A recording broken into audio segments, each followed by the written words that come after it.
복무 중 살인범과 만난 썰. 안녕하세요. 우연히 알 수 없는 알고리즘으로 인해 개보건님 유튜브 썰렁썰레 재밌게 보고 있는 30대 중반의 직장인입니다. 퇴근 후에 썰렁썰레 보는 낙으로 하루하루 살아가고 있는데요. 전의경 출신 분들이 글 쓰셨길래 저도 한번 몇 자 적어보려고 합니다. 때는 2009년 1월 제가 1경 때 일어난 일입니다. 당시 경기도 안산 소재 제605 전투경찰대에서 전경으로 복무하였죠. 전경이 이미 폐지된 터라 부대명 그냥 밝히겠습니다. 2009년 1월 1일 신정 휴일날, 그 당시 저희는 부대 휴무였었고 1월 1일인 만큼 부대가 외출이 허가가 되어 다같이 335 모여서 외출을 나갔다 왔습니다. 부대 근처에는 대학교가 있었고 그곳에서 후임들과 맛있는 것도 사먹고 PC방도 가고 게임도 하고 즐기고 있었는데, 그러다가 담배를 사러 편의점에 들렸는데 나오는 길에 어떤 남자와 어깨를 탁 부딪혔죠. 죄송합니다 하고서 그 남자의 얼굴을 싹 봤는데 모자를 쓰고 마스크를 꼈지만 그 눈빛은 소름 돋을 정도로 싸늘하더라고요. 그러다가 예 하고 그대로 편의점으로 들어갔습니다. 그때까지는 또 양아치한테 시비 걸릴 뻔했네 하고 넘겼죠. 그 당시만 하더라도 안산에서 심심치 않게 시비 걸리고 폭행하는 일들이 많이 벌어져서 방범 순찰 근무 중에 많이 목격을 했었거든요. 그 이후로는 별다른 일이 없었습니다. 집회, 시위 출동에 방범 순찰 근무에 일주일에 한 번씩 있던 실종자 수색에 평소와 같이 흘러가는 어느 날 2009년 1월 25일, 그땐 구정 연휴라서 다같이 부대에서 전의경 어머니 회에서 준 떡도 먹고 있었고 부대 휴무였었기에 평화롭게 소대 내에서 선임들과 TV를 시청하고 있었습니다. 전 중대원들 지금 즉시 근무복으로 환복하고 소대 내에서 대기. 다시 한번 알립니다. 전 중대원들 지금 즉시 근무복으로 환복하고 소대 내에 대기하기 바랍니다. 이상. 저와 선우임들은 방송을 듣고 또 어디 출동 가는 거야, 이거 출동 대기 삘인데 하면서 궁시렁궁시렁 대면서 환복하고 있었죠. 환복하고 나서 잠시 후 소대장님이 들어오셔서 얘기한 말은 가히 충격적이었습니다. 지금 군포 여대생 사건 범인이 잡혀서 여기 상록서로 압송되어 오고 있다. 기자들 출입 통제할 거고 일부는 경찰서 건물 내부에서 혹시 모를 사태에 대비할 거니까 다들 부대 정문 앞에 모여있어, 알았지? 그 사건의 범인이 잡혔다니, 그것도 설 연휴에 다들 놀란 눈치였습니다. 하긴 그 실종 사건 말고도 경기도 서남부 일대에서 여성들이 여러 실종되는 사건들이 있어서 저희들도 어렴풋이 연쇄살인 사건이 아닐까라고 생각들은 하고 있었죠. 실제로도 직원분들께 들은 바도 그런 비슷한 내용이었고요. 보통 육해공군에서는 간부라고 부르는데 전의경은 직원분들이라고 합니다. 어찌됐건 저희는 중대정문으로 모였고 이윽고 인원을 나눠서 각 위치로 흩어졌습니다. 저는 경찰서 내부로 들어갔고요. 시간이 좀 지나서 압송되어 오는 범인이 보였습니다. 밖에선 기자들이 사진을 찍고 질문을 하고 우리 중대원들은 통제하느라 난리치고 현장은 순식간에 아수라장이 되었죠. 이윽고 범인이 경찰서 내부로 들어오는데 범인의 얼굴을 보는 순간 저는 진짜 바로 굳어버리고 말았습니다. 일전에 편의점에서 들어가다가 어깨를 부딪혀서 서로 말싸움할 뻔했던 바로 그 남자였던, 눈빛만 봐도 알 수 있었습니다. 저는 순간 굳어서 멍하니 그 범인을 보는데 압송되어가는 와중에도 범인은 저를 보고 씩 웃는 것처럼 느껴졌어요. 저를 알아본 것인지 모르겠지만 정말 소름이 돋았습니다. 그 범인은 바로 연쇄살인범 강호순이었습니다. 나중에 상황이 끝나고 이 얘기를 소대에다 얘기했더니 선우임 할 거 없이 저보고 남자로 태어난 걸 감사의 얘기라 생각해라 라고 하더군요. 저도 같은 생각이었습니다. 제가 그날 편의점 앞에서 어깨 부딪혔을 때 여자였다면 어떻게 됐을까? 소름이 돋네요. 추가로 글 다 쓰고 밖에서 담배 피다가 갑자기 생각나서 추가하는데요. 그 일 이후 나중에 중대 흡연장에서 후임들과 담배를 피고 있는데 제가 겪었던 사실을 어찌 알았는지 CSI 경찰분들이 저에게 오더라고요. 물론 담배를 태우러 나왔겠지만 당시 경찰서 내에 CSI 부서 건물은 저희 중대 맨 꼭대기 건물 층과 연결이 되어 있었죠. 때문에 종종 CSI 경찰분들이 담배 많이 태우러 오셨습니다. 야, 혹시 너가 걔야? 그 전에 강호순 봤다던? 네, 저 맞습니다. 야, 그거 너 여자 아닌 거 천만다행인 줄 알아. 그놈 수법이 일부러 여자들한테 접근해서 차 태운 뒤에 범행을 저질렀더라고. 어우, 소름 돋네요. 참, 유영철 사건이 있은 지 얼마나 됐다고 또 연쇄살인이냐. 아무튼 고생해라. 이 일만큼 소름 돋는 일은 또 없을 것 같네요 라고 엠넷5283님께서 올려주신 썰랑썰레였습니다. 강호순이 어떤 사람인지. 강호순, 야, 멀쩡하게 생겼어. 추격자는 유영철이지. 어떤 범행을 했는지 대충 보죠. 2004년부터 경기도 남부 일대 여성들이 실종되는 사건들이 계속되었다. 실종될 때마다 확실한 증거는 없었는데 거의 비슷한 지역의 실종 사건이 일어나자 연쇄 실종이라면서 보도가 터지기도 했다. 그 중에 7번째로 군포에서 여대생이 실종되는 사건이 일어났는데 실종된 여대생을 살해하고 피해자 카드로 돈을 인출하려다가 덜미를 잡히자 자신의 승용차와 모친의 차량도 불을 태워 되레 의심을 키웠고 결국 경찰에 붙잡혔다. 차에 혈흔이나 이런 게 있었나 보구나. 그러니까 불질렀지. 붙잡힐 때만 해도 얼굴을 가리는 등 신원 공개를 하지 않았으나 여론이 이에 반하는 분위기로 흐르자 얼마 뒤 그냥 공개되었다. 강력범죄 피해자의 신상을 공개하는 법률에 마련되는 계기의 범죄자이다. 경찰에 붙잡히고도 증거 가져와라며 결사적으로 항변했지만 CCTV에 비친 얼굴과 희생자에게 나온 DNA 검사 결과 범인으로 확정했고 그간의 악행이 세상에 드러나게 되었다. 평상시에는 나름 훈훈하게 생긴 얼굴이라 결혼도 여러 번 했으며 범행 대상 중 6시간 동안 차에 감금되었다 살아난 40대 여성 피해자의 증언에 따르면 첫 인상은 상당히 순진하고 순박한 축산업자 같다는 생각에 속아 넘어가기 쉬웠다고 한다. 같이 일하던 동료에게 난 멀쩡히 일하면서 살긴 힘들고 여자 등쳐먹으면서 사는 게 제일 쉽다라는 말을 했다라는 얘기가 있다. 동네 친구의 증언에 따르면 심각한 여성 편력으로 결혼한 상태에서 주위에 소개팅을 주선해달라고 조르고 다니며 실제로 많은 여성들을 만나고 다녔고 또한 차를 몰고 길거리에서 헌팅에 가까운 형태로 모르는 여성들을 자주 유혹했다고 하며 외모가 정상적이라 그런지 성공한 적도 꽤 많아서 친한 사람들에게는 자랑스럽게 떠들고 다녔다고 한다. 참고로 사이코패스나 소시오패스의 특성 중에 하나가 문란하고 복잡한 이성관계인데 4번째 아내와 동거하면서 다른 내연녀를 만들었으며 범행 당시에도 여자친구가 있었고 사람을 잘 꼬드겨 인간을 소유와 지배 통제 대상으로 보는 특성이 나왔을 가능성이 크다. 2005년 4번째 아내와 장모 앞으로 거액의 생명보험을 들어서 얼마 안 돼 그들을 방화로 살해해서 4억에 대하는 보험금을 타냈고 불을 질러 아내를 죽인 것이 고의였는지 의도적인 건지 실수인지 알 수는 없으나 정신적 후유증이 컸던 강호수는 정신과를 다니며 전국을 방황하는 생활을 했지만 보험금은 나오지 않았고 사업마저 실패해서 삶이 더 궁지에 몰리게 되자 강원도에서 군청 직원을 살해한 것으로 강호수의 범행이 시작되게 되었다. 2006년 9월 강원도에서 실종된 여주원 씨도 강호순의 행적을 따라가던 중에 드러난 추가 범행이었고 공식적으로 첫 번째 희생자였다. 개농장을 했는데 자신의 이미지를 메이킹시키기 위해 찍었을 뿐 실제로는 이 사진을 찍고 바로 잡아먹었다고 한다. 와, 거기다 농장에서 키우는 수십 마리의 시베리안 허스키를 추운 겨울에 먹이도 주지 않고 다 동사시켜버리고 다른 사람들에게 철저하게 좋은 사람처럼 위장하며 살아왔다. 하지만 밤이면 강호수는 1세대 구형 에쿠스와 무쏘를 타고 다니며 희생양을 찾아다녔고 교활했던 점은 희생자들의 눈에 잘 띄는 차량 앞좌석 쪽에 개와 찍은 사진을 놓아서 그들을 안심시켰다는 것. 미국의 연쇄살인범 게리 리지웨이가 쓴 수법과 비슷한데 전형적인 성적 연쇄살인범이기 때문에 비슷한 모습이 많았다. 주로 추운 겨울에 버스가 잘 오지 않는 정류장에 홀로 있는 여성에게 다가가 차를 태워준다고 하고서 데려가서 살해하고 안매장했으며 너무 끔찍하다. 도대체 몇 명이나 죽인 거야?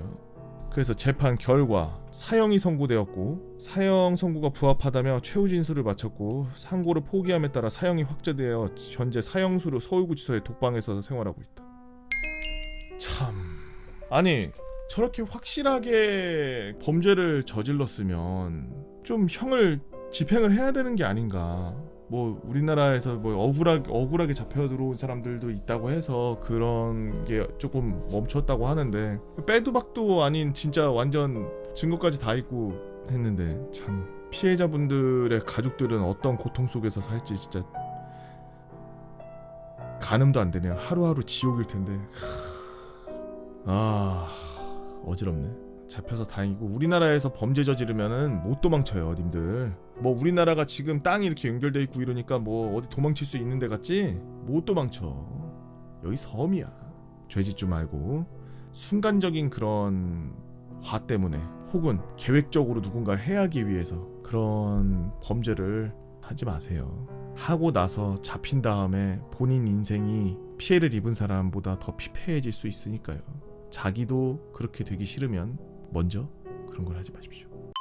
개보거 유튜브 구독자입니다. 예전에 보거형이 업로드하신 스킨스쿠버 썰을 영상을 보고 유입되어서 그 이후로도 간간히 보거형의 썰랑썰레 영상을 즐겨보고 있습니다. 요새 날씨가 참 더운 마당에 집에 에어컨도 고장나서 대책으로 공포 썰랑썰레 영상들 보다가 문득 과거에 제가 대학교 재학 중에 선배 항해사로부터 전해들었던 이야기 한번 전해보려고 합니다. 국적선사 피모사에서 오래전에 있었던 일이라고 하네요. 당시 해당 선사가 보유하고 있던 선박 중에 유땡땡땡땡 호라는 선박이 있었습니다.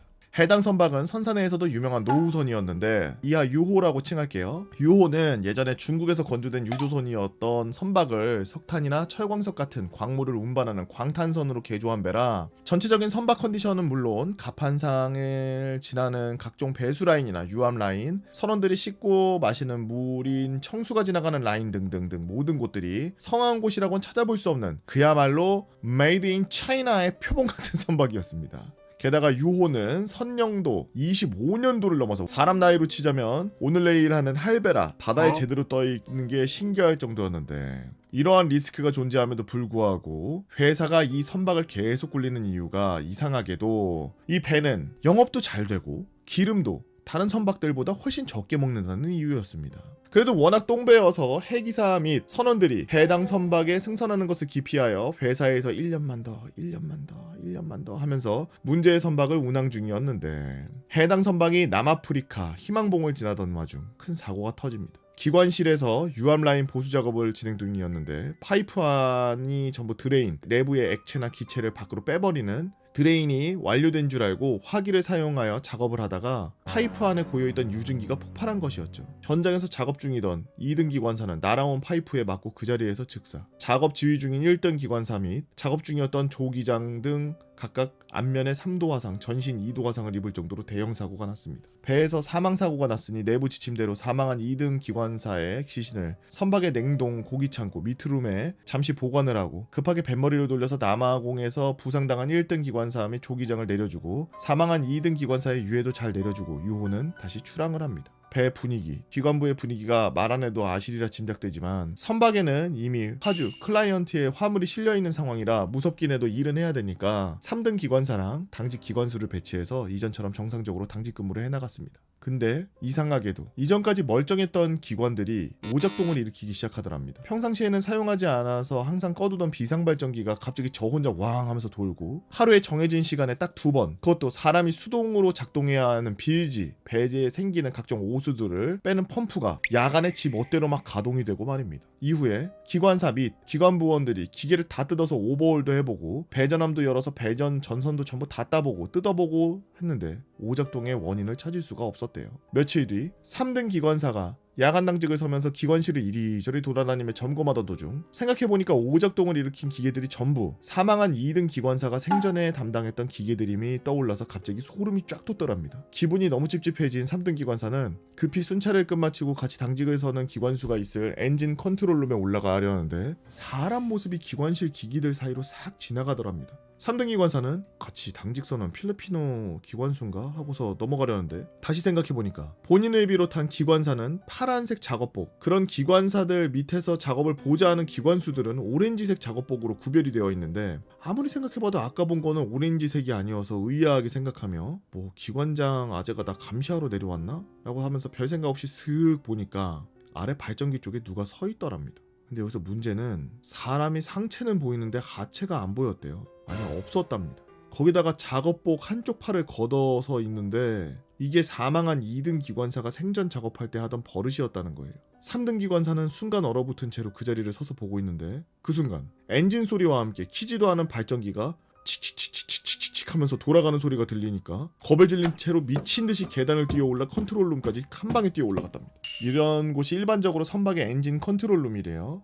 엔진 컨트롤룸 문을 박차고 열고 앉아서 졸고 있던 필리핀 기관수를 다급하게 깨운 3등 기관사는 야 누가 있다. 근데 사람이 아닌 것 같아 라고 하면서 필리핀 기관수에게 벌벌 떨면서 방금 겪었던 이야기를 했더니 기관수가 슬쩍 웃으며 농담하지 말라고 자기 크리스찬이니까 무서운 거 없다고 당당하게 기관실로 내려가더니 정확히 6분 후에 다급히 올라와서 와 진짜 누가 있다. 2등 기관사 아니냐 저거? 하면서 들어오더니 주기도문을 외우더랍니다. 그날 밤 엔진 컨트롤룸에서 문 잠그고 둘이서 달달 떨면서 당직 서고 다음날 아침 식사 때 기관장한테 무서워서 당직 못 서겠다고 2등 기관사 아직 배 안에 있는 것 같다고 보고했다고 하네요. 당시 기관장도 경상도 출신의 승선 경력만 15년 된 바다사나이라 자초지종 듣고는 요즘 아새끼들이 말이야 정신력이 약해가 이래가 빠져가지고 되겠나 이거 어이? 오늘 당직은 내가 설게 라면서 위풍당당하게 기관실로 내려갔고 밤사이 당직을 선 뒤 그 다음날 아침 식사 때 저희 선장님 2등 기관사가 아직 이 배 안에 있습니다 하면서 나지막히 말하더랍니다. 그런데 어쩌겠습니까? 배는 남대서양 망망대해에 홀로 떠 있는 걸.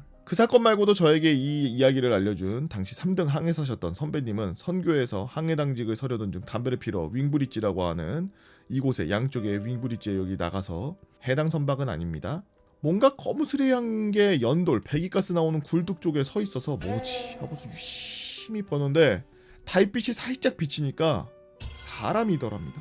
근데 작업복 한쪽 소매를 걷고 있더라 등 본인을 포함해 2등 기관사를 봤다는 목격담이 점점 나왔답니다. 이에 사관 및 선원들이 다 까무러치려고 하니까 선장이 사주부 조리실과 협의해서 소주와 배 귀한 과일 삼겹살을 보급받을 때 같이 올라온 돼지 머리 등 이것저것 해서 제사를 지내줬는데 선장이 껄껄 웃으면서 아이고 우리 2등 기관사 정말 열심히 일하네. 근데 너무 오버타임하면 뼈 삭는다 라고 했다는 겁니다. 신기하게 이렇게 제사를 지내주니까 잠잠해지고 그래서 이제 2등 기관사는 편히 쉬러 갔나 보다 했다라고 하더라고요. 항해 잘 마치고 한국 광양에 입항한 유호는 배 분위기를 쇄신할 겸 이례적으로 전 선원들을 교대 인수인계를 잘 마치고 육상의 어느 식당에서 회식을 하는데 1등 항해사가 선장에게 근데 왜 제사 지내시면서 껄껄 웃으면서 넋을 위로하는 말도 아니고 그래 농담처럼 하셨습니까? 라고 해서 물어봤더니 선장이 야 1항사야 내가 집에 연락해서 용한 계룡산 처녀보살한테 물어보라 했더니 황마에 간 친구들은 생애 집착이 강해서 사람이 너무 무서워하고 가면은 음기를 뿜어내서 그걸 좋아한다 그러더라고. 그래서 일부러 선원들이 무섭게 하려고 하는 것 같다고 밝게 농담을 말한 거다. 안 무서우니까 장난 작작 치라고. 그래도 그 친구 아마 아직도 배 안에 있을 거야. 이후 유호는 폐선될 때까지 괴산의 선원들 사이에서 귀신이 계속 나오는 배로 유명했다고 합니다. 긴 걸 읽어주셔서 감사드리고 보고형이랑 개팬다 팬카페 회원님들의 건승을 기원합니다. 저도 앞으로의 승선 생활 동안 썰 만들 일 없이 무난하게 안전하게 다녀오겠습니다. 감사합니다 라고 마도로스님께서 올려주신 썰랑 썰레였습니다. 삶의 애착이나 뭐 이런 걸 떠나서 참 안타까운 이야기네요. 그런 사고들이 일어나지 않으려면은 항상 안전과 조심 또 조심해야죠. 자기가 한 번 정도 더 체킹하고 귀찮은 게 낫지 않을까요? 여러분들은 어디서 일하시던 다 안전하게 일하셨으면 좋겠습니다. 안녕하세요. 개보건님 유튜브를 자주 시청하는 구독자입니다. 항상 썰렁썰레를 자주 보다가 군생활 중에 가장 생생하게 기억에 남는 공포썰을 풀어봐야 되겠다는 생각에 글을 한번 끄적여봐요. 저는 12년도 9월 군번 뭐 나이 별로 안 먹었는데 그럼 그냥 이름을 저렇게 지은 건가 보다. 그냥 룰루랄라 약간 이런 느낌으로. 주특기는 화학병인 연막병으로 전역했습니다. 연막병이 뭐야? 연막병이 뭐예요? 그건가? 저 여름에 하고 다니는 거? 무난한 군생활 중에 상병 진급 후 드디어 걸레를 안 빨아도 된다는 만족감에 나름 즐겁게 군생활을 하던 시기에 있었던 일입니다. 저희 부대는 본부중대까지 총 4개 있는 부대라서 후임이 상병 때 들어왔어요. 아이고 고생하셨네. 저희 부대는 제가 전역하고 나서 신막사로 바뀌었지만 당시 엄청 오래된 구막사였기 때문에 침대가 아닌 침상으로 선후임이 함께 사용하는 곳이었습니다. 내부 형태는 가로 형태로 복도가 일자라서 쭉 이렇게 있고 복도식 아파트 같은 느낌으로 양쪽 끝에 각각 막사에서 나갈 수 있는 문이 있고 취침 시간에는 한쪽을 걸어 잠궈 놓곤 했죠. 때는 야간 불침번 근무를 서던 중 정확하게 기억은 나지 않지만 새벽 1시에서 2시 근무였던 걸로 기억하고 그 시간대는 잠든 지 몇 시간 만에 다시 깨야 되는 상황이라 피곤함에 찌든 채로 근무교대 신고를 하고 행정실 앞에서 벽에 기대 잡생각을 하고 있었습니다. 그쵸? 이때가 가장 피곤하죠. 왜냐하면 약간 렘수면 상태에 딱 들어갔을 때 딱 그때쯤이기 때문에 깨우면 힘들죠. 이때 가끔 코 고는 소리만 들리는 고요한 시간. 아무 소리도 안 들리고 이런 소리만 들리죠. 붙임번 쓰면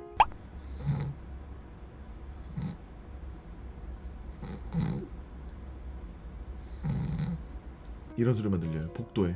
저는 좁은 복도 양 끝을 볼 때마다 어두컴컴해서 그런지 가끔 오싹한 느낌이 들기도 했습니다.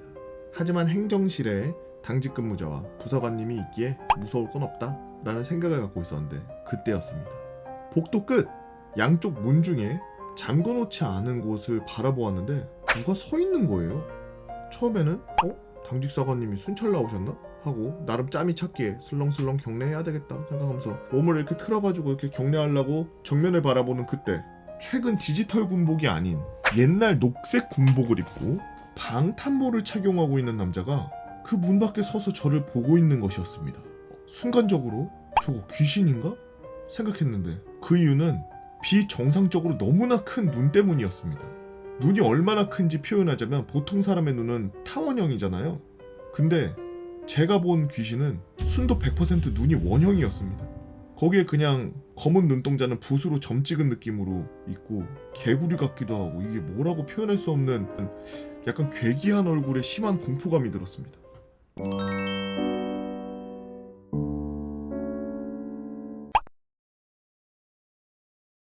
아무튼 한번 바라보고 내가 잘못 봤겠지 하고 고개를 반대쪽으로 돌린 후 다시 그쪽을 봤는데 보통 공포 영화에서는 이런 경우 없어지고 잘못 봤나 하는 생각이 들잖아요.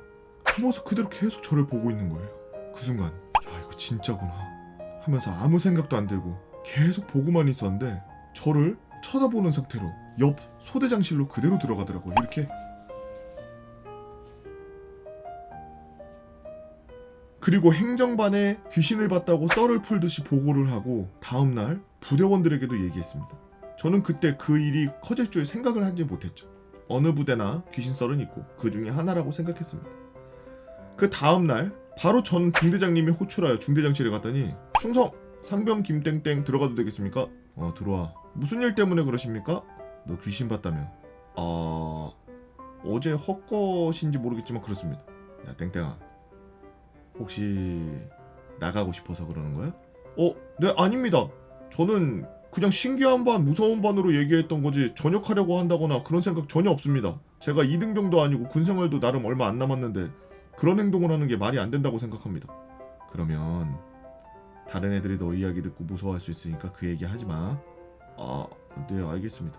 대충 이런 식의 대화였죠. 중대장님이 이렇게 물어보신 이유는 제가 훈련소 때 건선이라는 피부병이 생기고 2등병 때까지 엄청 고생했기에 당시 중대 내에서 약간 관심병사였던 기록이 있습니다. 지금 생각해보면 그 사건을 떠올리고 저한테 말을 했지 않나 싶은 생각이 드네요. 그리고 저는 상병이지만 부대 사람들에게 분위기를 망친? 병사로 찍힌 그런 분위기여서 특히 간부들에게 그런 이미지가 만들어지고 있었죠. 여기서 그냥 다른 일이 없었다면 그냥 해프닝으로 끝나고 말았겠지만 이후 두 가지 소름 돋는 이야기가 들렸습니다. 첫 번째, 사건 발생 며칠 뒤 소대장님이 저를 불렀습니다. 그 귀신이 들어갔던 소대장실로 들어갔죠. 당시 저희 소대장님은 짬이 꽉 찬 중사에서 상사로 진급이 안 되는 상황이라 파워가 엄청 센 소대장이었습니다. 야 땡땡아 너 그때 봤다고 한 거 또 보이냐? 아닙니다. 그냥 제가 헛것 본 게 아닌가 싶습니다. 그치? 기가 약해서 그래. 야 근데 나는 여기 오래 있었잖아. 중대장은 여기 온 지도 얼마 안 됐고 잘 몰라. 무슨 말씀이십니까? 너 그거 예전에도 한 번씩 봤다고 했던 병사들 종종 있었어. 그래도 말하고 다니지 마. 다른 애들도 괜히 신경 쓰다 봤다고 지랄할 수 있으니까. 나는 너 말 이해하니까 중대장 귀에 들리지 않게 그렇게 행동해. 너만 피곤해져 임마. 소대장은 알고 있네 이걸? 네 알겠습니다. 감사합니다. 첫 번째 사건은 소름보다는 저를 이해해준다는 사람이 있어서 울컥할 정도로 감사했죠. 그리고 두 번째, 바로 윗선님이 저에게 말을 했습니다. 야 땡땡이 너가 말한 그 인상착 그거 혹시 눈 동그랗고 초록색 군복 입은 거 맞지? 네 맞습니다. 내가 위병소 근무 쓰다가 본 거 같아. 진짜입니까? 말한 그대로고 가만히 우리를 쳐다보고 있다가 뚜벅뚜벅 걸어오더라고. 근데 제자리 걸음하듯이 거리가 안 가까워지더라. 이때부터 제 말은 신빙성이 점점 커졌고 여론이 반전되며 저를 바라보던 시선이 사그러들기 시작했습니다. 이렇게 해서 한동안 병사들은 무서움에 떨며 근무를 섰지만 며칠 지나니 다들 잊어버리더라고요. 이야기는 여기까지입니다. 공포 이야기처럼 피해를 주거나 깜짝 놀라는 상황은 없었지만 그 인상착의와 이전부터 있었다는 증언들, 과연 그날 헛것을 본 게 맞을까요? 읽어주셔서 감사합니다 라고 롤로님께서 올려주신 썰렁썰레였습니다. 제가 조금 해석을 해보자면 글쓴이에게 악감정은 없습니다만 우선은 진짜 글쓴이 분은 본 게 맞고, 그리고 아까 위에 서술한 것처럼 간부들이나 타 병사들이 안 좋게 보거나 아니면은 약간 이제 이상한 짓 하려고 한다라는 낌새로 또 이렇게 이미지를 이상하게 만들어 가려는 무드가 만들어지니 아이디어를 짠 거죠. 그래서 소대장이 우선은 너가 본 거 그거 이해한다 이런 식으로 말한 거고, 근데 그러기에는 윗선님이 어떻게 인상착의를 정확하게 알고 있지? 안녕하세요. 저는 전방에 있는 포대에서 근무했던 공군 아저씨예요. 저는 귀신의 존재를 볼 수 있는 사람입니다. 저기에 귀신이 있는 것 같다, 은근슬쩍 지나가는 곁눈으로 비친다 수준이 아닌 그냥 한 번씩 진짜 사람들과 헷갈릴 정도로 그냥 사람의 형체가 보이곤 하죠. 이런 능력을 깨달았을 때의 이야기를 좀 풀어보자면 초등학교 시절 산소에 제초를 하고 성묘도 하는 일에 가족들과 다 같이 갔을 때였습니다. 산소 뒤쪽에 큰 소나무 몇 그루와 대나무가 우거져서 자라는 숲이 있었고 그 바로 앞이 산소였는데 거기서 조금만 더 내려가면 절벽 같은 곳이 있었어요. 자, 뒤에 이렇게 숲이 있고 앞에 산소가 있고 밑으로 내려가면 이제 절벽처럼 이렇게 쭉 떨어지는 곳이 있었대요. 대나무 숲 쪽에 누군가 흰 옷을 입고 길을 내고 있는 어른들을 빤히 쳐다보고 있더라고요.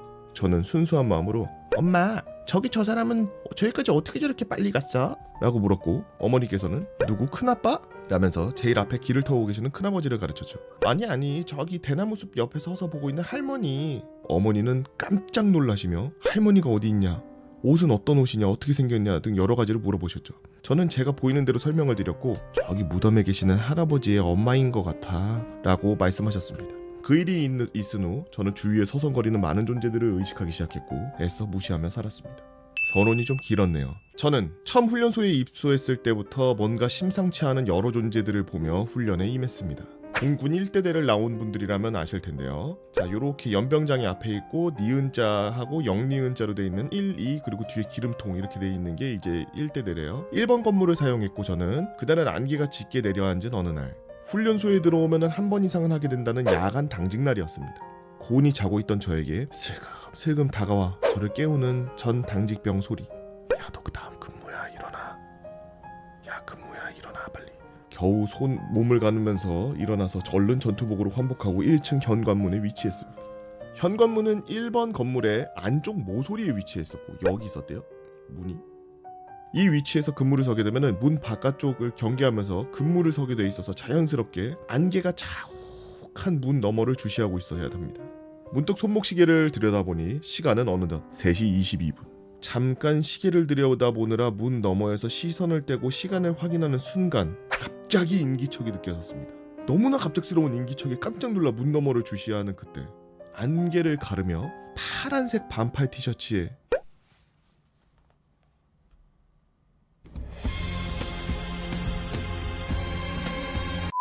긴 청바지를 입은 꼬마 아이가 팔을 벌리고서 고개만 살짝 뒤로 돌린 채로 문을 향해 뛰어오고 있었습니다. 이러고 있었단 얘긴가? 이러고서 뛰어오고 있었단 얘긴가? 그리고 그 꼬마 아이의 옆 얼굴은 활짝 웃는 것처럼 보였고 매우 빠른 속도로 뛰어오는 중이었지만 그 아이의 웃음소리도 달려오는 발소리조차 들리지 않았습니다. 그동안 많은 존재를 봐왔고 구분해왔지만 이처럼 선명하고 뚜렷한 존재는 어렸을 때 산소에서 봤었던 그 사건 이후로 처음이었습니다. 머릿속에 5만 가지 상상을 다 하면서 온몸을 긴장시키던 중 그 아이는 갑자기 정면으로 고개를 돌렸고 그와 동시에 아이는 유리문에 닿으며 유리에 담배 연기를 뱉는 것처럼 휙 하고 퍼져나가더니 사라졌습니다. 저는 작은 목소리로 뭐지? 하고 중얼거렸는데 이번에는 저 멀리 안개를 헤치고 나타나는 어른 2명. 누군가를 부르는 듯 양손에 입가에 나팔 모양을 하고 뭐라 소리치는 모습이었습니다. 그렇게 누군가를 부르며 앞으로 다가오더니 꼬마 아이만치로 휙 하고 사라지는 둘. 이상하고 어이없을 정도로 선명했던 존재들이 눈앞에서 사라지니 이게 꿈인가 싶던 찰나에 샤워실 쪽 갑자기 서늘한 바람이 불어왔습니다. 분명 모든 창문을 다 닫혀 있음에도 불구하고 샤워실 쪽에서 서늘한 바람이 계속 불어오니 너무나 이상했습니다. 그렇게 이상한 기분에 보초를 서다가 화장실 앞에 서서 졸던 동기생이 갑자기 흑 소리와 함께 잠에서 깨는 소리가 들렸고 저는 무의식적으로 동기생을 봤죠. 하지만 화장실은 샤워장 바로 옆에 있었고 동기생은 화장실 앞에 있었으니 본의 아니게 샤워장에 눈길이 닿아버리고 말았습니다. 그리고 저는 그 자리에서 굳었습니다. 게시판으로 완전 막혀있다고 생각했던 샤워장, 알고 보니 게시판 위쪽에 약간 보일 정도로 낮게 있었습니다. 그리고 그 틈으로 보이는 샤워실 천장, 공공샤워실을 사용해보신 분들 아시겠지만 샤워기 호스가 달려있는 그 위에 약간의 수납할 수 있는 정도의 공간들이 있잖아요. 그리고 제가 본 어떤 존재는 그 공간에서 저를 정면으로 바라보고 있었습니다. 저는 평소처럼 못 본 척 눈을 내리 깔았습니다. 샤워장이 있는데 샤워장 문이 이렇게 돼 있고 샤워장 문 앞에 게시판이 이렇게 막고 있었대요. 아, 문이 안 닫혀 있구나. 샤워장 문이 안 닫혀 있고 샤워장 기둥이 이렇게 있으면, 기둥이라는 게 이제 여기 양쪽으로 이제 샤워기가 달려 있는 거지. 이 가운데 기둥이 이렇게 있는데 이 기둥 위에 이 공간에 사람이 엎드려서 자기를 쳐다보고 있었대요. 그늘이 저 검은색으로 물든 얼굴에 빛이 나는가 싶을 정도로 하얀 눈동자, 그리고 정확한 초점으로 저를 바라보고 있는 검은색 눈동자까지. 애써 못 본 척 눈을 피하고 너무 무서워서 공기는 서늘했지만 식은 땀을 줄줄 흘리며 근무를 섰고 마침내 불침번 근무교대를 하던 배정받은 생활관으로 가서 잠을 청했죠. 탈영병 아니요? 어렵게 잠을 청한 뒤 다음날 아침에 아침 점호를 위해 뛰어가면서 그 존재가 있었던 곳을 한번 쳐다봤지만 아무것도 없었습니다. 대체 내가 봤던 게 뭘까? 모르겠습니다. 이 이야기를 듣고 혹시 전등 같은 걸 잘못 본 게 아니냐라고 하는 주변 사람들의 말에 하나 더 붙이자면 전등은 기둥 위쪽이 아닌 양 옆에 위치해 있었기 때문에 아니라고 생각합니다. 그리고 저는 운 나쁘게 두 번째 당직이 또 찾아왔죠. 근무 위치는 다행히 2층 화장실 앞. 그렇게 저는 야간 당직 새벽 4시 근무를 들어가게 되었습니다. 1층이 아니라는 안도감과 함께 찾아오는 적막감은 오히려 편안한 느낌까지 주었죠. 2층에서 근무하면서 아쉬운 점이라면 1층에는 근무자가 2명이 있어 눈치껏 잡담할 수 있지만 2층은 혼자 근무를 서야 했습니다. 화장실 바로 옆에 있는 음수대라고 해서 이 음수대의 엉덩이 위쪽을 살짝 걸치고 반쯤 기댄 채로 앉아서 밤중에 화장실 마려워서 간혹 나오는 훈련병들의 이름과 군번을 받아 적고 있을 때 아무도 생활관에서 나오는 소리가 없었는데 어디선가 발자국 소리가 납니다. 뭐지? 이 시간에 누가 나왔나? 라고 생각하며 주변을 두려번거렸지만 복도에 돌아다니는 사람은 단 한 명도 없었죠. 이상한 기분에 소리가 들리는 쪽으로 걸어갔습니다. 하지만 웬걸 소리는 생활관 내에도 아니고 복도에서도 들리는 게 아니었습니다. 그 소리는 2번 건물 쪽으로 나 있는 쪽문에서 타고 올라오는 계단에서 나는 소리였습니다. 뭐지? 이 시간에 다른 층에 나와서 계단을 타고 오르락 내리는 그런 애들이 있나? 라는 생각에 저는 아무런 의심 없이 쪽문 계단으로 이어지는 유리문 손잡이를 잡으려고 손을 뻗었습니다. 그 순간 갑작스럽게 들려오는 누군가의 비명소리. 살려줘! 살려줘!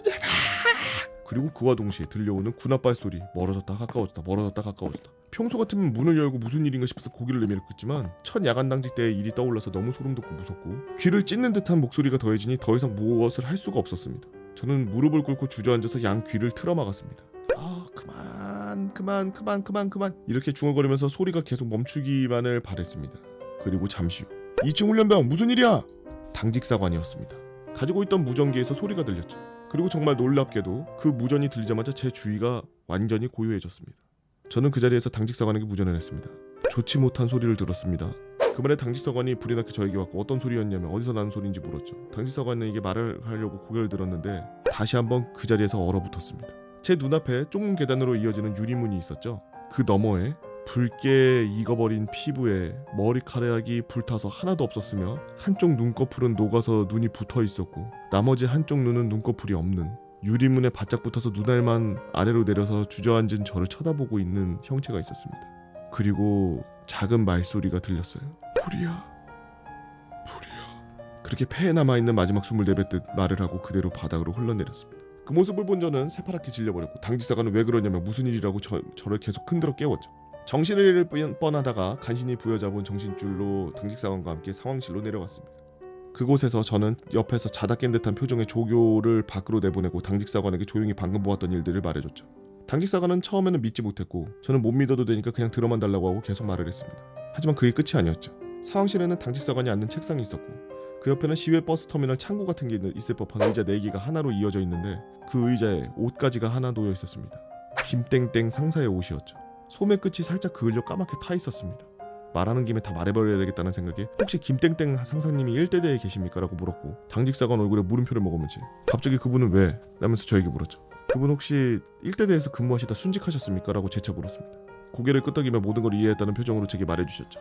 그 상사분은 야간 당직을 서고 계셨는데 기름 탱크 쪽에 불이 붙어서 생활관 내부까지 그 불이 다 옮겨 붙었다고 하더라고요. 혹시나 훈련병들이 야간에 탈주하는 사건이 일어나지 않게 바깥으로 향하는 문들은 모두 자물쇠로 잠겨 있었고 그리고 옛날에는 통유리문 같은 건 생각지 못한 시절이라 철문으로 되어 있었다고 하더라고요. 큰 화재가 있었고 많은 사상자가 나왔었다고 말씀해 주셨어요. 어떻게 글을 마쳐야 될지 모르겠습니다. 백묘님께서 올려주신 썰렁썰레였습니다.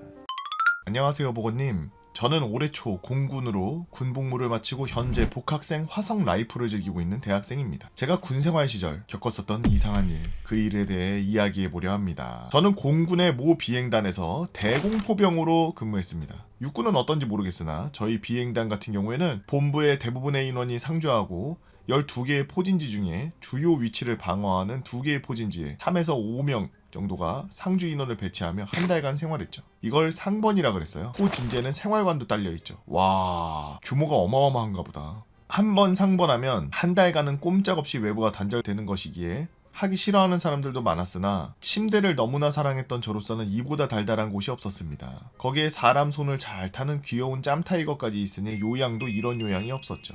때는 작년 11월 말년 오브 말년이었던 저는 포진지로 상번 근무를 서게 되었습니다. 할 일이 크게 없어 비교적 편한 포진지에서 후임 둘과 함께 생활하니 더욱 편할 수밖에 없었죠. 상번 생활관의 일과는 포 커버로 시작해서 포 커버로 끝납니다. 6시에 일어나자마자 포가 있는 곳으로 가서 포에 씌워둔 커버 벗기고 다시 일과가 끝나고 해가 지기 전에 커버를 씌우죠. 커버를 씌우는 이유는 비나 눈으로부터 포를 보호하기 위해서예요. 이게 일과다 보니 사람들이 게을러지기 일쑤였습니다. 그날은 유달리 포 커버를 덮는 것이 귀찮았던 날. 마침 당직사관도 유도리가 좀 있고 착한 분이겠다. 후임들에게 점호 끝난 뒤 포 커버 치자고 얘기했죠. 물론 당직사관님께는 비밀로 하고요. 저희는 무한도전 오호츠크의 편을 1시간 정도 멍하니 보다가 커버를 덮으러 올라갔습니다. 후임 두 놈과 좀 친해져서 5분 남짓한 거리에 언덕에 올라가는 내내 심심하지 않았죠. 자, 여기 포진지 생활관이 있고 5분 정도 언덕으로 올라가면은 언덕 위에 호상이 있고 그리고 여기에 초소가 있는데 초소인데 CCTV가 있대요. 어찌어찌 올라가서 포 커버를 덮고 내려오는데 앞불싸 포 전원을 끄지 않고 내려온 거예요. 뭐 포에 전원이 있어? 이 사실을 뒤늦게 알아버린 저는 씻고 있던 후임들을 부르려다가 후임들에게 생색이나 내몰까 하는 생각에 혼자서 포상 위로 올라갔습니다. 이미 너무 어두워진 상태였기 때문에 LTE라고 부르는 무전기 겸 랜턴, 구린 휴대폰이라고 생각하시면 되는데 손에 쥐고 터벅터벅 오르던 중에 갑자기 LTE가 울리는 거예요.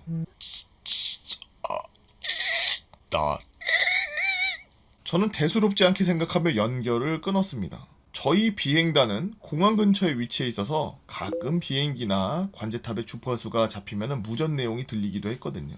그때도 그냥 공항이나 비행기 그런 전파겠지 했습니다. 근데 뭔가 이상했습니다. 이 LTE라는 기기를 써보신 분들은 아시겠지만 무전이 걸렸을 때는 걸어온 곳에 위치가 뜨는데 근데 그날 걸려온 무전에는 이런 식으로 기괴한 수신 주소만 써있는 겁니다. 이상하기는 했지만 해야 할 일은 하지 않을까요? 저는 서둘러 포의 전원을 내리고 포상 아래로 내려갔습니다. 그런데 내려간 곳에는 두 후임놈이 저를 귀신 보듯이 떨면서 서 있는 게 아니겠습니까? 뭐야? 너희 왜 여기 있어? 누구 왔었어? 나병장님 왜 그러신 겁니까? 라고 되묻는 겁니다. 저는 이해가 되지 않아서 너희 왜 그래? 뭔 소리 하는 거야 지금?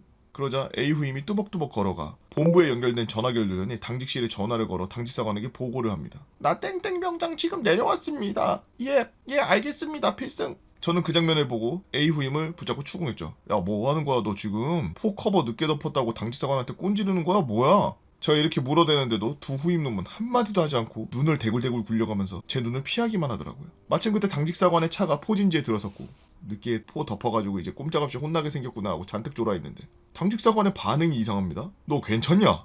예? 당연히 괜찮습니다. 무슨 일이십니까? 당직사관은 아무 말 없이 저를 차에 태워 본부로 내려가서 당직사관실에 앉혔습니다. 그러더니 CCTV 화면을 켜서 녹화본을 보여주셨죠. 녹화본을 본 저는 까무러치고 말았습니다. 화질이 구려서 잘 알아볼 수는 없었지만 화면에 나오는 사람은 분명 저였고 무전기를 보는 모습이 저임을 알아볼 수 있었죠. 그래서 이게 어쨌다는 거지라는 생각으로 영상을 보던 중 갑자기 화면 속에 제가 기괴한 행동을 하는데 무전기를 한참 들여다보더니 체감상으로는 어림잡아 수십 초를 길게 쳐다보고 있더라고요. 허리를 완전히 반대로 꺾어서 손을 바닥에 짚은 뒤 그 상태로 매우 빠른 속도로 기어다니기 시작했습니다. 마치 엑소시스트에 나오는 영화처럼요. 그러더니 갑자기 자세를 뒤집어가지고 똑바로 서서는 CCTV가 있는 방향으로 걸어오는 겁니다. 그리고 CCTV 정면을 마주한 저는 마치 미친 사람처럼 웃는데 하하하하 하면서 웃는 표정이 아니었죠. 입을 찢어져라 벌리고 입꼬리를 귀에 걸릴 듯 올린 뒤 소리도 내지 않는 듯이 조용히 그리고 시선은 CCTV에 고정되어 누군가를 바라보는 듯이 웃는 것이었습니다. 저는 너무나도 소름이 끼쳐 그 자리에서 벌떡 일어나서 당직사관님을 바라봤고 당직사관님은 자초지종을 설명해 주셨죠. AB 후임이 씻고 나온 뒤 저를 찾았지만 보이지 않아 혹시 포상에 올라갔나 싶어서 포상을 비추는 CCTV를 켜보았다고 합니다. 근데 제가 한동안 무전기를 바라보고 있자 실제 상황이라도 터졌나 싶어서 다른 무전기를 켜고 있었는데 아무런 신호도 잡히지 않았다고 하더라고요. 그래서 저기서 뭐하지? 라고 쳐다보고 있는데 제가 이상한 행동을 보이자 당직사관실에 전화해서 알린 거였어요. 저는 이날 이후로 본부에서 생활하다가 전역했습니다. 감히 돌아갈 생각도 못하고 포진지에 있던 짐들도 후임들을 통해서 내렸죠. 후에 후임들에게 들었는데 포 전원은 그대로 켜진 상태였다고 해요. 그날 저는 도대체 무엇에 씌였던 걸까요? 저의 그냥 생각인데 제가 봤을 땐 포 전원이 올라가 있었다 그랬잖아요. 포 전원이 올라가 있는데 누전이 된 거예요. 그래가지고 사방으로 그 누전된 전기가 막 움직이다가 무전기로 쇼트가 나서 무전기가 오류가 난 거지. 그리고 그 무전기 쇼트가 날 당시에 무전기 쳐다보면서 이 사람도 전기를 먹은 거야. 그러면서 순간적으로 멈췄고 그 다음에 허리가 뒤로 꺾여서 기어다닌 건 사실 번개 맞아서 갑자기 몸 뒤틀리는 것처럼 발작이 일어난 거지. 그래서 걸어 다녔다 그러는데 얼마나 막 많이 걸어 다녔는지는 모르겠지만 거꾸로 뒤집어진 상태로 버티기 위해서 좀 이렇게 움직였을 것 같은 느낌이 들고, 그리고 나서 누전 끝나고 전기가 끝나고 난 다음에 이제 몸을 일으켜서 정신이 없는 와중이었지만 본인이 몸을 다치지 않고 나 괜찮다라는 걸 표현하기 위해서 CCTV 앞에서 정신이 없는 상황에서 CCTV 앞에 가서 씩 웃으면서 괜찮다라는 걸 보여준 게 무의식적으로 라는 추측을 한번 해보는데요. 귀신에 씌인 게 아니라 700볼트에 씌인 건 아닐까요? 죽다가 살아난 게 아니지. 그리고 만약에 제 말을 듣고 그런가 싶다면 지금이라도 부대에다 전화해서 거기 전기 그 누전된 곳 있는지 확인해 보라고. 우리나라 그 지금 전기가 굉장히 또 어마어마하게 또 비싸지고 있는데 그런 곳에 낭비되면 안 되거든요. 하여튼 뭐 그런 생각이 있네요. 기절했던 게 아닐까, 전기 먹어서. 순간적으로 그 대공포에서 나온 전류 때문에 무전기도 약간 이상해지고, 뭐 피카츄 같기도 하지만 하여튼 인터넷에 돌고 있는 원 글이 어딘지는 모르겠는데 캡처본으로만 돌고 있는 글이 있는데 여러분들도 같이 보면은 좋을 것 같아서 찾던 와중에 도저히 찾을 수가 없었는데 우리 시청자 친구가 찾아줬습니다. 1960년대 초 한국전쟁이 끝난 지 약 10년이 지난 강원도의 한 산골 마을. 이 이야기를 할아버지한테 전해들은 글쓴이는 강원도 양구와 인제 사이에 어느 지역이 아닐까 하고 추정했는데 청년 시절에 그 이야기를 겪었던 할아버지의 트라우마가 어마어마한지 일체 함구하셨고, 그나마 그것도 돌아가신 할머니가 실수로 하신 말 때문에 대략 추정할 뿐이었다. 원래 고향이 강원도 창도군이었던 할아버지는 6.25 전쟁 때 남하하셨는데 이곳은 수목호 38선이 그어지고 결국은 창도군은 그 위쪽 북한 땅으로 편성이 되었다. 희한하게 같이 남아있던 동네 주민들이 많아서 상황을 보려고 다 같이 경기도 쪽으로 올라갔다가 유엔과 미국의 결정으로 나라가 반으로 쪼개지는 걸 보고 어마어마한 시리에 빠지신다. 이리저리 알아보다가 창도군이 가까운 휴전선에 아주 가까운 지역을 찾았는데 그게 바로 양구와 인제 사이에 있는 마을. 좁은 땅이었지만 산 아래에 있는 땅 같지 않게 굉장히 비옥했고 각종 농사도 잘 되었으며 처음 갔을 때 같이 남한 고향 사람들이 30명 좀 넘었었는데 중간에 외부 사람들도 꽤 많이 유입되고 나중에는 작은 마을을 형성할 정도로 규모도 커지고 모두 힘을 모아 열심히 자리를 잡아서 서서히 마을이 자리를 잡아갔대. 산지 2년이 좀 넘었을까? 어느 날 아침에 허름한 복장에 웬 중하나가 마을로 들어왔어요. 여기저기 다니면서 시주를 부탁했는데 한창 마을이 자리를 잡혀갈 때이니 인심이 좋아 여기저기서 돈이며 먹을 거며 스님의 행랑을 가득 챙겨드렸다. 중이 아주 고마워하며 시주를 다 받은 후 마을 중앙에서 갑자기 걸터 앉아서 깊은 명상? 생각 같은 거에 잠기더니 오전 내내 그러고 갑자기 일어나서 누가 가르쳐주지도 않았는데 마을 이장 집 앞에 서가지고 큰 소리로 이장님 잠시 나와보시라 하면서 기인이 드릴 말씀이 있다고 고함을 지르더래. 벼락 같은 울림에 깜짝 놀라서 이장이 급하게 문을 열고 나와가지고 연유를 불었더니 중이 이장과 집안에서 들어가서 1시간가량 이야기를 하고 굉장히 침통한 얼굴로 나와서 마을 나이가 40이 되는 사람들을 다 불러 모았대. 명상을 하던 중의 이야기를 요약하자면 당신네들 고향이 이곳이 아니라는 걸 나는 알고 있다. 이 땅은 700년 동안 사람이 살지 않은 곳이다.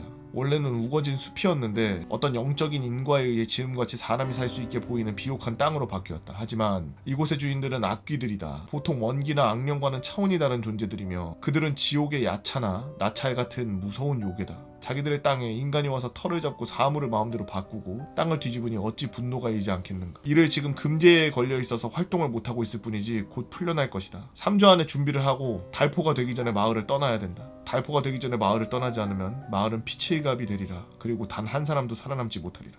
항상 휴전선 이북의 고향을 그리워하면서 살던 이들이기에 그 말은 청천벽력과도 같다.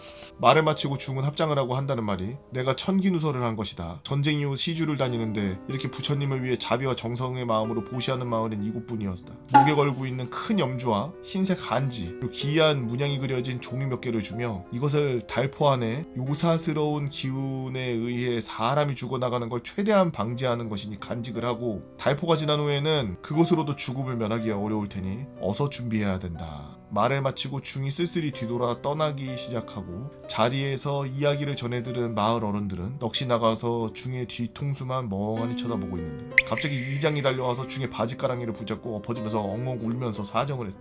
우리는 말씀하셨다시피 고향을 등지고 남하에서 가까운 철책선의 인근에 자리를 잡은 사람들입니다. 우리는 남쪽에 연고도 없고 겨우 자리 잡았는데 어디로 갑니까? 그게 말이 됩니까? 하면서 어린애처럼 엉엉 울으니까 60이 넘은 이장 영감의 통곡하는 걸 보고 중이 굉장히 난감한 표정을 지으면서 억지로 떼놓고 가지도 못하고 갈팡질팡하는데 눈치챈 나머지 어른들도 몰려와서 모두 무릎을 꿇고 사정을 하자. 이런 일을 미리 알고 목숨을 구할 방도까지 말씀해주시는 도력 높은 스님이라면 그 악귀를 물리치고 우리도 여기 살 수 있게 해주는 방도도 아시지 않겠냐며 제발 부탁이니 가르쳐달라고. 마을의 재선을 모두 털어서 부처님께 시주하고 차후에 마을 뒷산에 중턱에 절을 세워서 대대손손 부처님 모시는 마을이 되겠다고 악을 쓰고 모두 고개를 숙여 흐느끼니 중이 눈을 감고서 입술을 꽉 깨물고서 한참 동안 고민 후 어차피 내 명도 얼마 남지 않은 상황인데 천기를 이미 한 번 누설했는데 두 번을 못하겠소. 천기를 누설하고 100여 명의 사람을 구한다면 내 큰 죄가 씻겨질 수 있을지 알 수 없지만은 하면서 듣도 보지 못한 희한한 방안을 알려줬는데 달포가 되어 금제가 풀리고 기묘한 붉은 달이 떠서 마을을 감싸면 죽음의 잔치가 시작될 것이니 내가 그날을 알려줄 테니 당일날 마을에 10살을 제외한 그 밑에 아이들을 입구 당산나무 앞에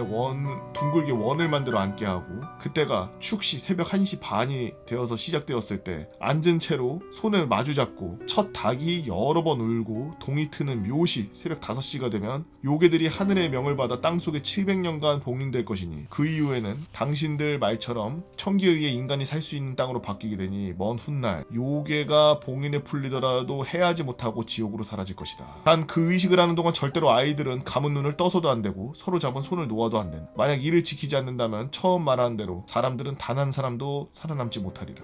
이장이 뭐라 대답하려 하는데 중이 갑자기 느닷없이 품속에서 작은 단도를 꺼내 자신의 약지를 깊이 벤 후 뿜어져 나오는 피를 당산나무에 뿌리고 그대로 자른 부분을 당산나무에 갖다 대고서 계속 피를 나무에다 스며들게 했다는 거. 그 쉴 새 없이 알아듣지 못할 주문을 계속 엎지르면서 몸을 떠는데 기겁한 사람들은 말리지도 못하고 질린 표정으로 말없이 지켜보는데 이어 행동을 마친 중이 난 이제 떠나니 꼭 내 말대로 하시오 라고 하고 힘없이 중얼거리고서 벅벅을 칼로 찢어 대충 손가락을 동여매고서 터벅터벅 마을 밖으로 나가. 마을 사람들은 그날로 스님에게 받은 그 종이 몇 장과 염주를 청년들 중에 가장 힘이 셌던 글쓴이 할아버지 집에 우선 보관을 해왔고 그날부터 마을 이장을 비롯한 중한테 같이 이야기를 들었던 어른들을 불러 모아 10세 미만의 아이들을 불러 모아서 다그치기도 하고 때리기도 하면서 굉장히 엄하게 교육시키기 시작했대. 10살 이하라 그러면 부모가 아무리 통제해도 제멋대로인 아이들인데 동네 어른들의 무서운 호통과 매질 급박한 분위기 때문에 그런지 금방 그 의식하는 것에 익숙해졌고 축시부터 묘시까지 아이들을 둥글게 앉히고 서로 손잡고 눈을 감게 해서 앞에선 꽹가리를 치고 동물 울음소리를 내면서 어떠한 경우라도 너희들은 소리를 내거나 감은 눈을 떠서는 안 된다고 혹독하게 연습을 시킨 결과 아무리 쌩 난리를 쳐도 애들이 4시간 동안 꾹 참고서 그거를 다 해냈대.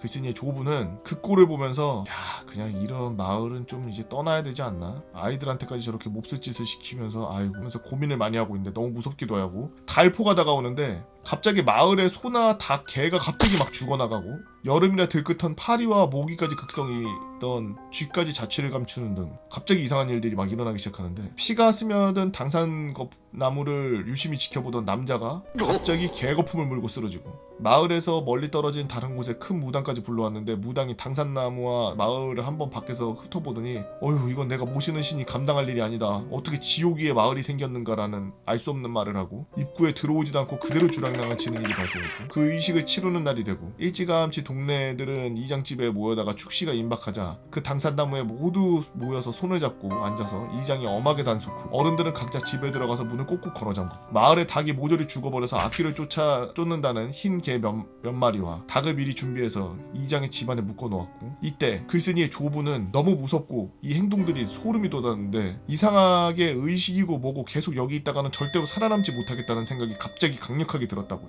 그래서 그 중에게서 받은 염주와 종이를 집에다 원래 보관 중이었는데 품에 가지고서 마을 뒤 산으로 해가지고 혼자 몰래 빠져나갔다. 마을을 벗어날 때 이장집에 묶여있던 개가 끈이 풀려서 자기를 쫓아왔는데 마치 이상한 벽이라도 쳐진 듯 마을 경계선상에서 더 이상 전진하지 못하고 계속 그 자리에서 엎어지고 낑낑대며 울부짖는 걸 눈앞에서 목격하고 더욱 확신해가지고 죽으림을 다해 산을 넘는데 갑자기 마을 쪽에서 이 세상의 것이 아닌 듯한 짐승의 울부짖음과 고함소리, 무슨 웃음소리 같은 게 계속 뭐 부서지고 내려앉는 소리가 끊임없이 들려. 그러다 너무 공포에 질린 나머지 그 자리에서 쓰러져 기절했는데 눈을 뜨고 그 다음날이 낮인 것 같은데 비가 조금씩 내리고 있었고 청년은 울부짖으면서 도망가다가 너무 양심에 찔려서 길을 크게 돌아 다시 마을 입구로 먼 발치에서 볼 수 있는 곳까지 죽으림을 다해서 한번 가봤는데 그 중이 의식을 한 당산나무는 세로로 쪼개져서 벼락 맞은 듯이 시커멓게 타 있었고 우선 살점 같은 것들과 피가 당산나무 근처에 비를 타고 무시무시한 모습으로 형성되어 있었다.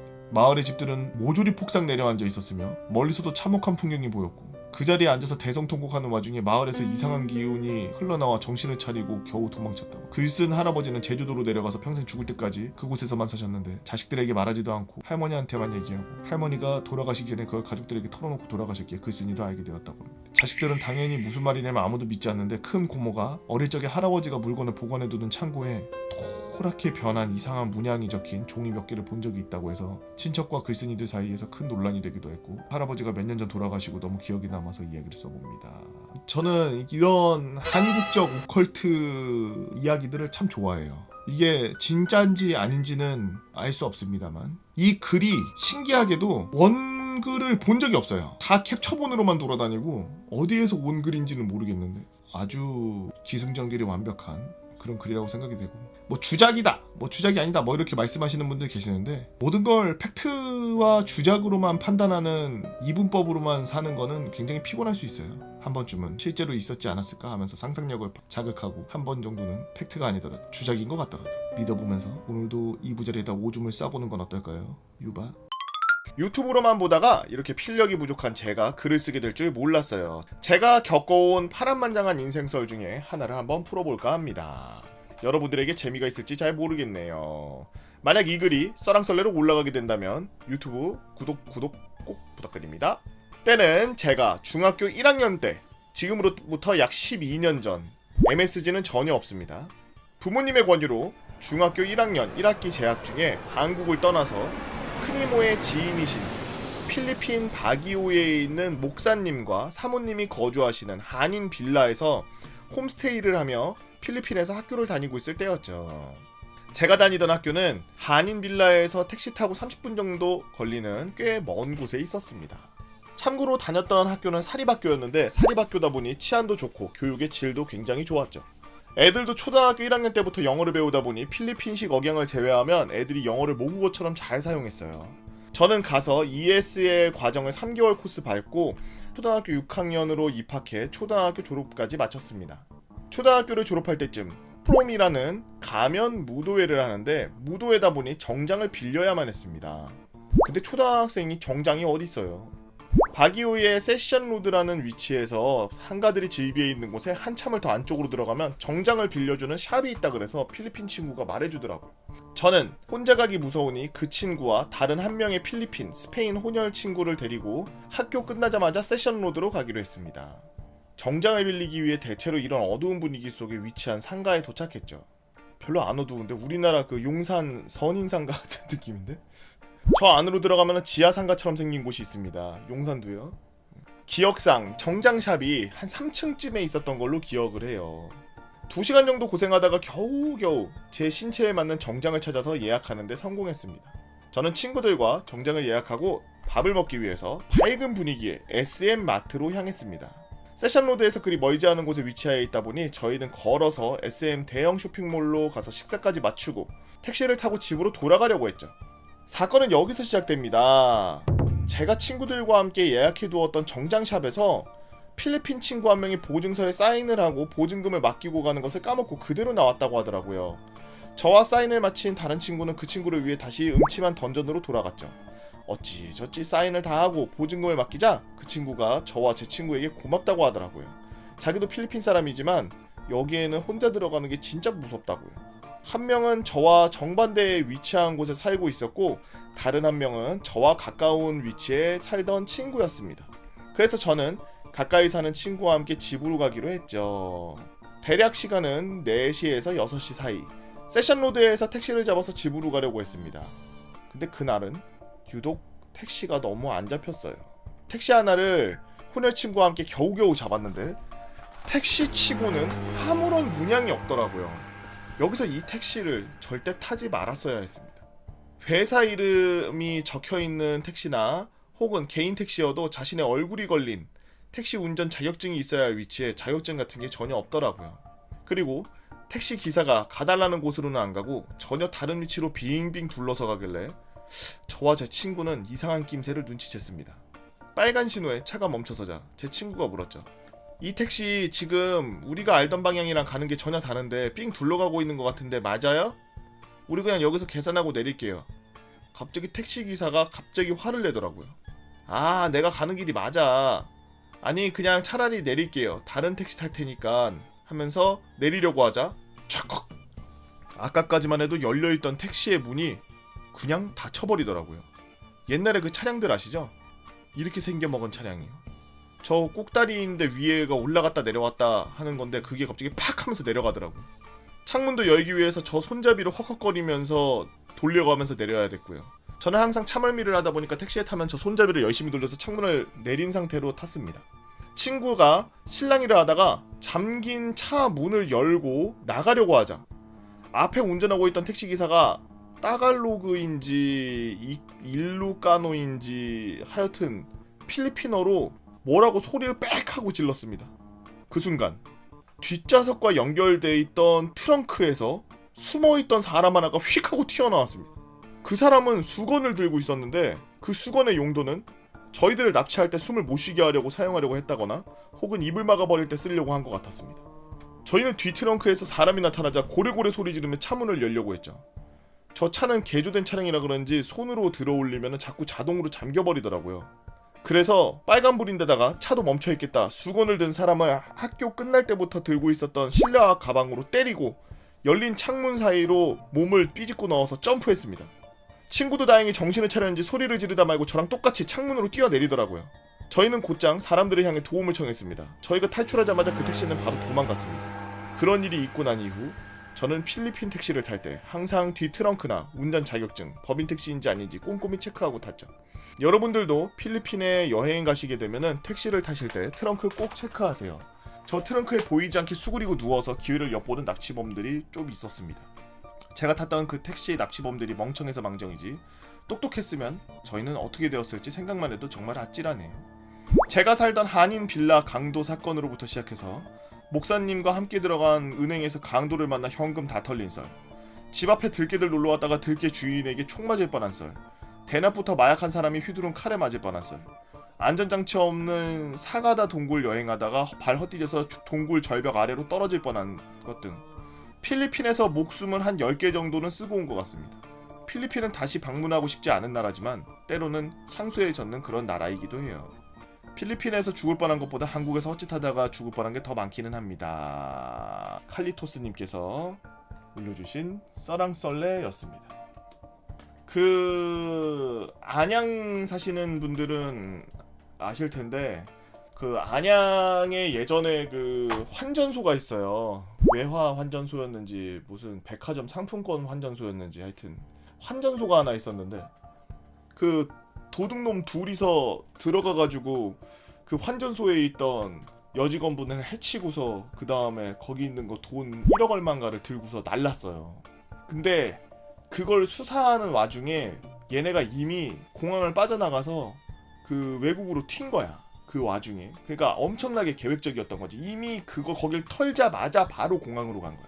그래서 걔네가 간 곳이 저기 어디 필리핀인가 그렇다고 들었는데 또 최근에 들은 얘기로는 필리핀에서 이제 뭐 납치됐으니까 당국에다가 돈 보내달라고 전화했는데 전화한 사람들이 당국 사람들이었고 그 사람들이 집으로 돈 붙이라고 이쪽으로 돈 붙이라고 우리가 납치했으니까 그래가지고 개인 확인시켜주고서 돈 붙이면은 죽여가지고 묻어버리고 처음에 어떻게 만나냐 하면은 저녁이나 이런 때 이제 혼자 놀러온 사람들이나 이런 사람 타겟으로 해서 가가지고 이제 혼자 놀러 왔냐? 아, 나 여기 뭐 로컬인데 로컬처럼 살고 있는 사람인데 그냥 말동무나 하려고 왔다 뭐 이런 식으로 가깝게 접근해서 형 동생으로 하기로 하고서 뭐 어디 가고 싶은 데 있냐 막 물어보다가 어디 가야 되는데 뭐 어떻게 가야 되는지 모르겠다라든지 뭐 이러면은 뭐 내가 알려주겠다 아니면 뭐 차편을 우리가 대주겠다 그러면은 뭐 내가 내일 이렇게 어차피 나가는 길이니까 태워줄까 이러고서 태우고 나갔다가 거기 안에 이제 같이 타고 있던 두 사람이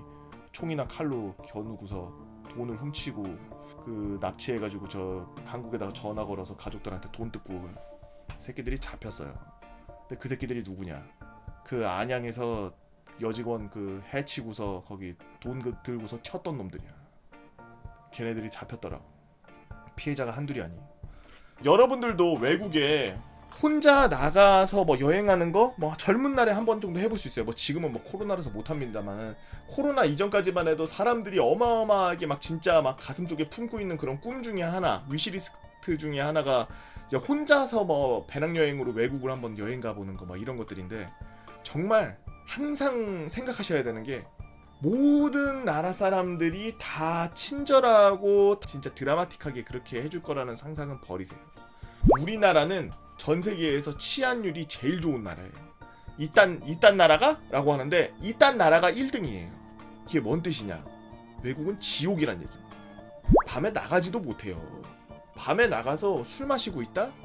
그냥 뭐 걔네는 기본적으로 나오는 게 칼, 총, 그냥 오토바이 타고 가다가 그냥 탁 내려가지고 총 겨누고서 핸드폰 내놓으라 그러면서 핸드폰 주면 쏘고서 그냥 가고 우리나라랑은 완전 그게 다르니까 절대로 그런 자유를 갈망해서 외국으로 나가는 건 좋지만 너무 자유를 갈망하고 그런 막 새로운 것을 경험하려다가 정말 새롭고 그 너무나 자유로운 곳으로 떠날 수도 있으니까 항상 몸조리 잘하시고 혼자 가더라도 정신 똑바로 차리고 계획적으로 생활하시고